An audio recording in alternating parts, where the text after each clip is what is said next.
Let us all together thank God for this beautiful occasion where we can all together proclaim the joy of spreading peace, the joy of loving one another, and the joy acknowledging that the poorest of the poor are our brothers and sisters. As we have gathered here to thank God for this gift of peace, I have given you all the prayer for peace that St. Francis of Assisi prayed many years ago. And I wonder, he must have felt the need what we feel today to pray for. I think you have all got a paper with you. We'll say it together. Lord, make me a channel of your peace, that where there is hatred, I may bring love, that where there is wrong, I may bring the spirit of forgiveness, that where there is discord, I may bring harmony, that where there is error, I may bring truth, that where there is doubt, I may bring faith, that where there is despair, I may bring hope, that where there are shadows, I may bring light, that where there is sadness, I may bring joy. Lord, grant that I may seek rather to comfort than to be comforted, to understand than to be understood, to love than to be loved. For it is by forgetting self that one finds. It is by forgiving that one is forgiven. It is by dying that one awakens to eternal life. Amen. God loved the world so much that he gave his son, and he gave him to a virgin, the Blessed Virgin Mary. And she, the moment he came in her life, went in haste to give him to others. And what did she do there? She did the work of the handmaid. Just serve. Just spread that joy of loving through service. As Jesus Christ loved you and loved me, and he gave his life for us. And as if that was not enough for him, he kept on saying, love as I have loved you, as I love you now. And how do we have to love? To love in the giving. For he gave his life for us. And he keeps on giving. And he keeps on giving right here, everywhere, in our own lives and in the lives of others. It was not enough for him to die for us. He wanted that we love one another, that we see him in each other. That's why I said, blessed are the clean of heart, for they shall see God. And to make sure that we understand what he means, he said that the hour of death, we are going to be judged on what we have been to the poor, to the hungry, to the naked, to the homeless. And he makes himself that hungry one, that naked one, that homeless one, not only hungry for bread, but hungry for love, not only naked for a piece of cloth, but naked with of that human dignity, not only homeless for a room to live, but homeless for that being forgotten, being unloved, uncared, being nobody to nobody, having forgotten what is human love, what is human touch, what is to be loved by somebody. And he says, whatever you did to the least of these my brethren, you did it to me. It is so beautiful for us to become holy through this love. For holiness is not the luxury of the few. It is a simple duty for each one of us. And through this love, we can become holy. Through this love for one another. And today, when I have received this award, I personally am most unworthy.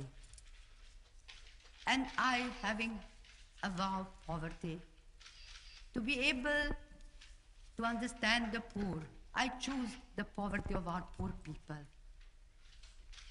But I am grateful and I'm very happy to receive it in the name of the hungry, of the naked, of the homeless, of the crippled, of the blind, of the lepers, of all those people who feel unwanted, unloved, uncared, throwaway of the society, people who have become a burden to the society and are shunned by everybody. In their name, I accept the award.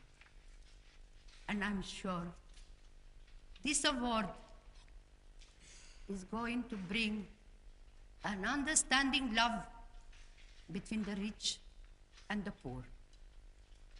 And this is what Jesus has insisted so much.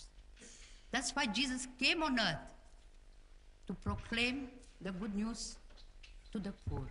And through this award, and through all of us gathered here together, we are wanting to proclaim the good news to the poor, that God loves them, that we love them, that they are somebody to us, that they too have been created by the same loving hand of God, to love and to be loved. Our poor people are great people, are very lovable people. They don't need our pity and sympathy. They need our understanding love. They need our respect. They need that we treat them with dignity. And I think this is the greatest poverty that we experience, that we have in front of them who may be dying for a piece of bread, but they die with such dignity. I never forget when I brought a man from the street. He was covered with maggots. His face was the only place that was clean.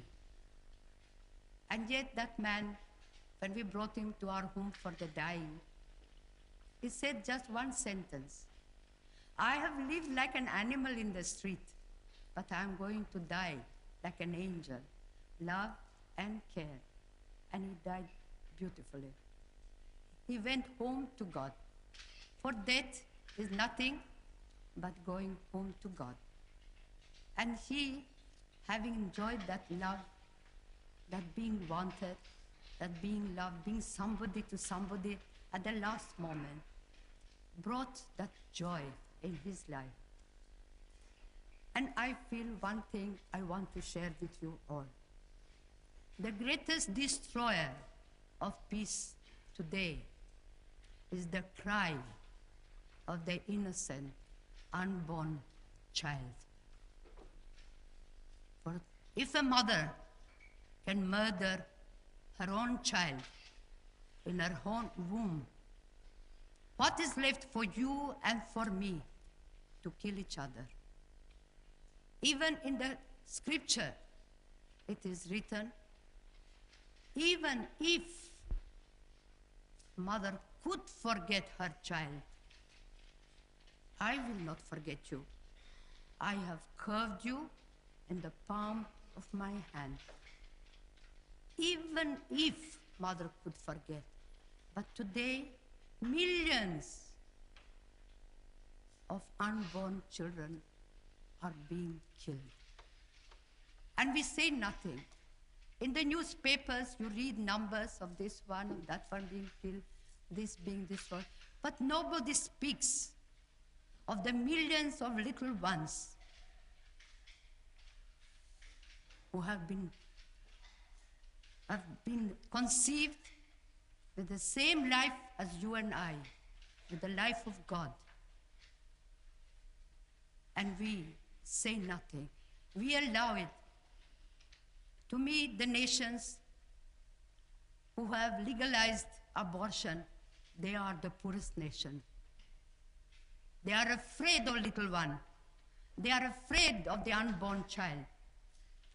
And the child must die because they don't want to feed one more child, to educate one more child. The child must die. And here I ask you, in the name of these little ones, for it was that unborn child that recognized the presence of Jesus when Mary came to visit Elizabeth, her cousin. As we read in the gospel, the moment Mary came into the house, the little one in the womb of his mother leaped with joy, recognized the Prince of Peace. And so today, let us here make a strong resolution. We are going to save every little child, every unborn child, give them a chance to be born. And what we are doing, we are fighting abortion by adoption.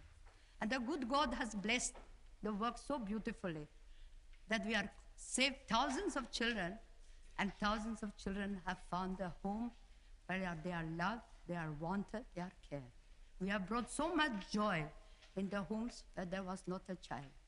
And so today I ask, since His Majesty is here, and before you all who come from different countries, let us all pray that we have the courage to stand by the unborn child and give the child an opportunity to love and to be loved.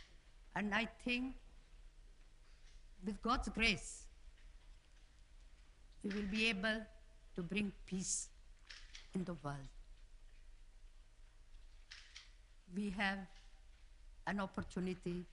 Here in Norway, you are, with God's blessing, you are well-to-do.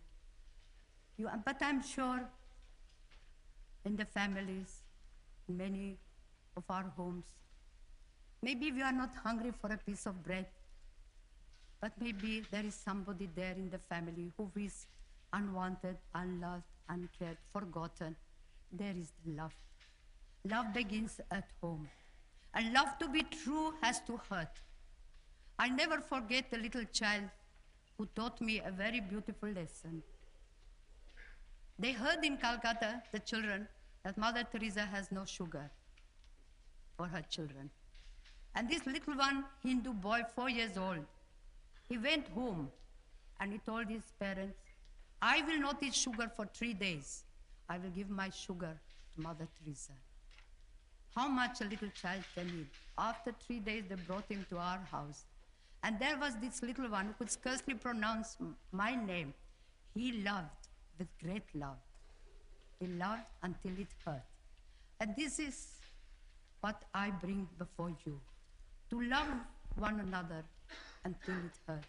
But don't forget that there are many children, many men and women who haven't got what you have. And remember to love them until it hurts. Some time ago, this to you will sound very strange, but I brought a girl child from the street, and I could see in the face of the child that the child was hungry. God knows how many days they had not eaten. So I gave her a piece of bread. And the little one started eating the bread crumb by crumb. And I eat I said to the child, eat the bread. Eat the bread. And she looked at me and said, I'm afraid to eat the bread because I'm afraid when it is finished, I will be hungry again. This is a reality. And yet there is that greatness of the poor. One evening, a gentleman came to our house and said, there is a Hindu family with 8 children, have not eaten for a long time. Do something for them. And I took rice and I went immediately. And there was this mother, those little ones' faces, shining eyes from sheer hunger. She took the rice from my hands. She divided it into 2 and she went out. When she came back, I asked her, where did you go? What did you do? And one answer she gave me, they are hungry also. She knew that the next door neighbor, a Muslim family, was hungry. What surprised me most, not that she gave the rice, but what surprised me most, that in her suffering, in her hunger, she knew that somebody else was hungry.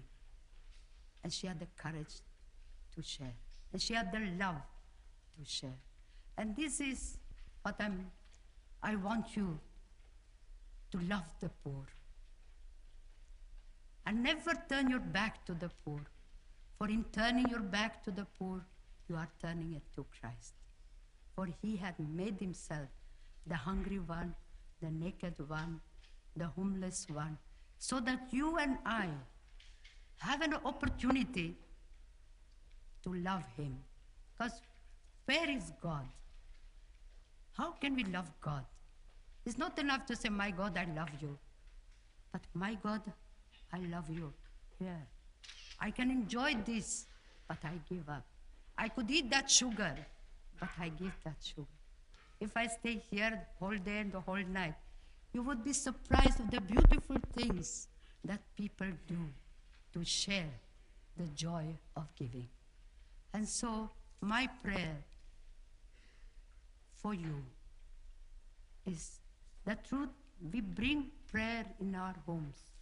And from the fruit of prayer will be that we believe that in the poor, it is Christ. And if we really believe, we will begin to love. And if we love naturally, we will try to do something. First, in our own home, next door neighbor, in the country we live, in the whole world. And let us all join in that one prayer. God, give us courage to protect the unborn child. For the child is the greatest gift of God to a family, to a nation, and to the whole world. God bless you.